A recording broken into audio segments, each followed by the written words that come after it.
Hey everybody, it's Travis the Pagan Scholar. This is part 2 of Musical Tarot. I split it up because I didn't want to have a ridiculously long video, and yeah, so if you don't know what's going on, watch the previous video. It's linked in the description below. So, we left off at the Wheel of Fortune. Right now we are at Justice, and for Justice, I pick Fiona Apple. Fiona Apple will bring you to justice. I mean, her song Criminal is amazing. She has a way of cutting through all of this shit and just demanding that you, like, be honest with your emotions when you listen to her music. So she is my 100% absolute pick for Justice.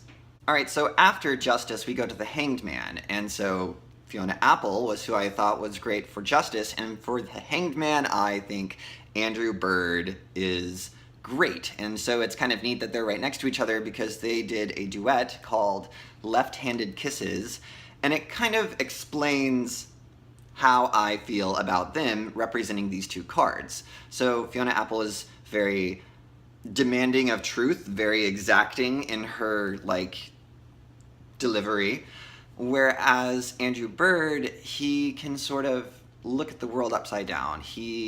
A lot of his music is sort of in the vein of not apocalyptic.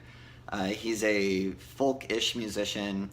Can you tell that most of the male artists and singer-songwriters that I like are folk singer-songwriters? But anyways, Andrew Bird has this ability to take metaphors that you've never really considered were all that meaningful, and he makes them meaningful. And it's this really, like, awesome jive. I can't really just explain it. You have to go listen to it. But when they sing this duet together, it really exemplifies how I think Justice and the Hanged Man would engage with each other if they were having a quarrel, I guess. So go check that music video out. Left-Handed Kisses, Fiona Apple, and Andrew Bird. For Andrew Bird, though, I would suggest The Mysterious Production of Eggs as a great album to start out on if you wanted to explore the Hanged Man and maybe ways of looking at the world kind of upside down. So for Death, I am actually going with the Postal Service. So this sounds like a weird choice, but they only have one album. It's called Give Up. And again, it was one of those high school albums that has stuck with me, and I was not emotionally mature enough to understand the magnitude of Give Up.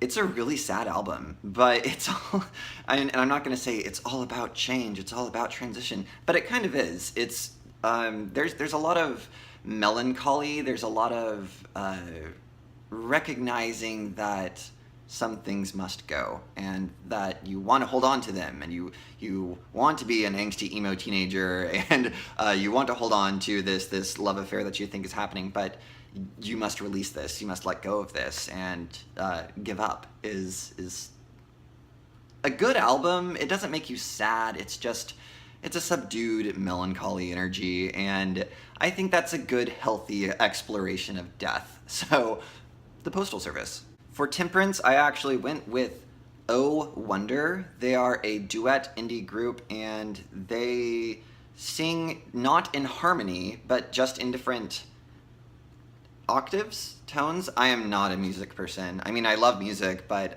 everybody that I've dated has known more about music than I have. So I've secondhand knowledge about music, but they don't harmonize, and that drives Marshall crazy. They sing the same notes, just in different key octaves. Anyways, I'm not going to say subdued, because they have an energy to them, but it's very measured, very structured, and it's not rigid, but everything gently fits into place with their music. And I think they're phenomenal. I think they have great music. They actually released their album by releasing one song every month for a year, and I thought that was really neat, which would take a lot of Temperance to do. So, Oh Wonder is my pick for Temperance. For the Devil card, I am picking Marina and the Diamonds. So Marina Diamandis, I think is her name. She's a Welsh-Greek singer-songwriter, and a lot of her music, she does concept albums, and she's got 3, I think, out. it's very physical. It's very rooted in the physical, and it's not about the innocence of the lovers. It's about knowing what the body is for, and it's sort of this dichotomy between what feels good, what doesn't feel good, how am I viewed as a sexual creature, reconciling sexuality and emotions, and I mean, Blue, the song Blue is my favorite, so is Living Dead, but anyways, she's a lot, and she's good. She's great pop music. Listen to Marina and the Diamonds if you want to explore the devil card concept. She herself is not the devil. She herself is a goddess, and she's amazing. So, for the tower, I am picking Amanda Palmer. Amanda Palmer and the Grand Theft Orchestra. She was also the singer pianist for the Dresden Dolls, her two-person band, and her music explores a lot of painful things. It explores them in a way that is bombastic. She will dive into her crowd naked as an act of trust. She breaks all of the rules of the musical industry, but that's not about her music. So she herself is an amazing tower energy woman, because the tower can be really, really good. And she herself, in her music, she holds no bars, she pulls no punches. She has sad music, she has happy music, she has excited, she has subdued, she has everything, but all of it is this just like shook to the core energy of her music. And if you're going through a tower moment, I don't necessarily recommend Amanda Palmer in the moment, but it's good to sort of unpack the tower with Amanda Palmer. Yeah, so that, and she's married to Neil Gaiman, so woman has done something right. Bringing it back from the tower, we go to the star, and for the star, I have picked Maria Taylor. So Maria Taylor is one of my... These are all my favorite artists. Anyways, so she's an excellent artist. She has this sort of gentleness to her albums, well, to her previous albums. I haven't listened to a lot of her newer things, but she has this hope in her music, and she has this star-like quality that sort of twinkles with hope, with ambition, with good things to come, and recognizing good things have happened, and understanding that it's not this full force bombastic energy. It's just like, yeah, things are gonna be okay, and if they're not okay, that's okay too. And so I pick Maria Taylor for the star. For the moon, I'm going with Imogen Heap. You might also know her as Frou Frou. That was a side project she did.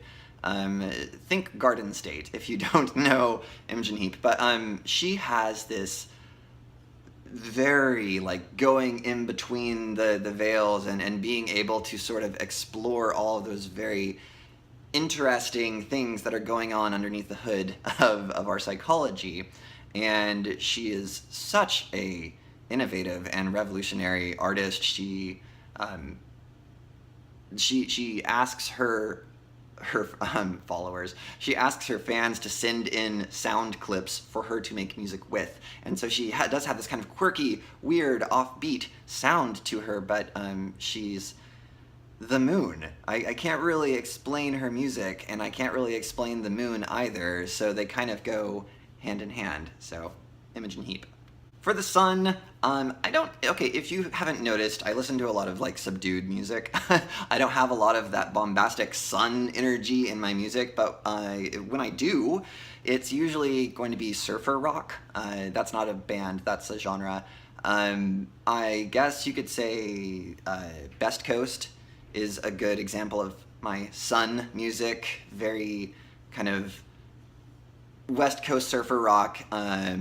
I also like Two Door Cinema Club. I'm breaking my rule, I'm giving more than one artist, but I'm kind of grasping at straws for the sun. Two Door Cinema Club, very kind of like disco beat, but very much in the surfer vein of that sunny energy of California, I guess, I don't know. So, the sun, sorry guys. For Judgement, I am going with Florence and the Machine. So, I was going to use her for the High Priestess, because she has, fuck, one of her albums is called Ceremonials. She takes you to church, you know? But with Judgement, I feel like this is a little bit more authoritative for Florence, because when you listen to her music, it judges you and it finds you wanting, or, you know, I mean, it's sort of exacting, and it resurrects you and it judges you, and it's good. So Florence and the Machine is tied for High Priestess and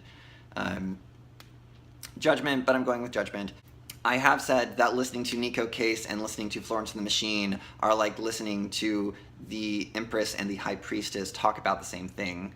So they sort of play off of each other in that way that they sort of exude this feminine authority. But anyways, I'm going with Judgement as my final pick for Florence and the Machine. And for the world, this sounds like a cop-out, because after all of these weird indie artists, I'm going with a major label lady, but I'm going with Alanis Morissette for the world, just because she's just all over the place. She has been all over the place, and she's just she's sort of the prototype for spiritual indie grunge music. The woman played God, all right? So I can see Alanis Morissette's music sort of encompassing that godlike vista, that perspective of seeing the world and being able to sort of see all of the interconnected things. And yeah, I think that's an appropriate and it's an okay pick for the world. All right, everybody, this has been my musical tarot tag video. I really, really want to see if anybody else feels the same way or as passionately about their musical selections and tying it to tarot cards. So please, I would love to know if you make this tag video. Comment below if you have. Comment below if you think any of the cards don't really match up with the musical artist. If you associate one of those musical artists that I said with that card or with a different one, just let me know what you think. I love reading comments. I don't always reply just because life gets in the way, and I'm very sorry. But I'm just hoping that you enjoyed this video. I look forward to making more after this kind of break that I've taken. I will get back to you on that. I'll maybe make a life update video, who knows. But thank you so much for watching, and as always, merry meet, merry part, and merry meet again.